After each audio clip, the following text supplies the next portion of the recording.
ধর্ষণ কাণ্ডে বিজেপির বহিষ্কৃত বিধায়ক কুলদীপ সিং সেঙ্গারের জামিন রায়ে স্থগিতাদেশ দিল সুপ্রিম কোর্ট।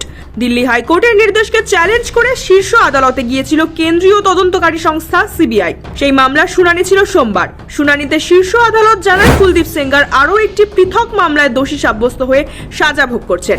তাই এই পরিস্থিতিতে তাকে এমন কোনো স্বস্তি দেওয়া সম্ভব নয়। এখনই মুক্তি পাচ্ছেন না কুলদীপ।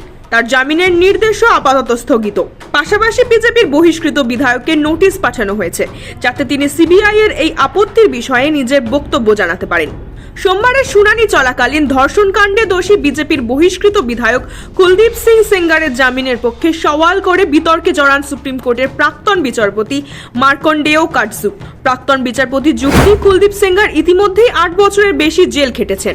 উপরন্তু দিল্লি হাইকোর্টের যে রায় নিয়ে বিতর্ক, সেটি কোনো চূড়ান্ত সিদ্ধান্ত নয়, এটা কেবল অন্তর্বর্তী নির্দেশ। তাই এখনই বলা যাবে না সেঙ্গার দোষী কিনা বা অভিযোগকারিনী তখন নাবালিকা ছিলেন কিনা।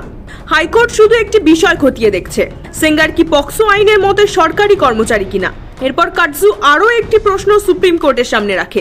তার কথায়, ভারতে মামলার নিষ্পত্তি হতে অনেক সময় লেগে যায়। যদি ধরেও নেওয়া হয় চূড়ান্ত রায় আসতে আরও 10 বছর লাগে, আর পরে দেখা যায় ট্রায়াল কোর্টের রায় ভুল ছিল, তাহলে মোট 18 বছর জেলে কাটানোর ক্ষতিপূরণ কে দেবে?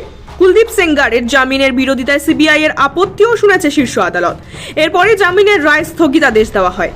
উন্নাও ধর্ষণকাণ্ড ঘটনার সূত্রপাত 2017 সালে।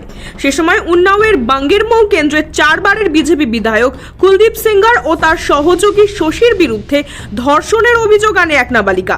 অভিযোগ ওঠার পর 2018 সালের 13 এপ্রিল কুলদীপকে গ্রেফতার করে পুলিশ। এরপরই তাকে দল থেকে বহিষ্কার করে বিজেপি। তদন্তে উঠে আসে অপহরণ, ধর্ষণ, ষড়যন্ত্র সহ একাধিক অভিযোগ।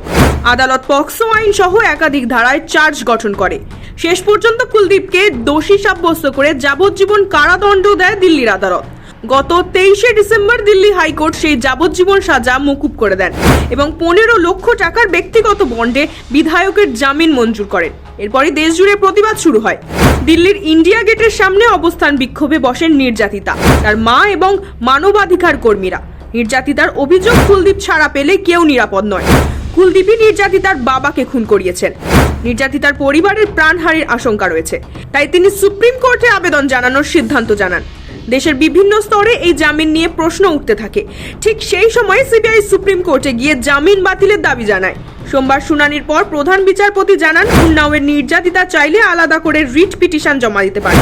তার জন্য আলাদা করে আদালতের অনুমতি দরকার নেই। প্রয়োজনে নির্যাতিতাকে বিনামূল্যে আইনি সহায়তা দিতেও নির্দেশ দিয়েছে সুপ্রিম কোর্ট। আপাতত কুলদীপের তরফে কাউন্টার এফিডেভিট তলব করা হয়েছে। মামলার পরবর্তী শুনানি হবে জানুয়ারি মাসে।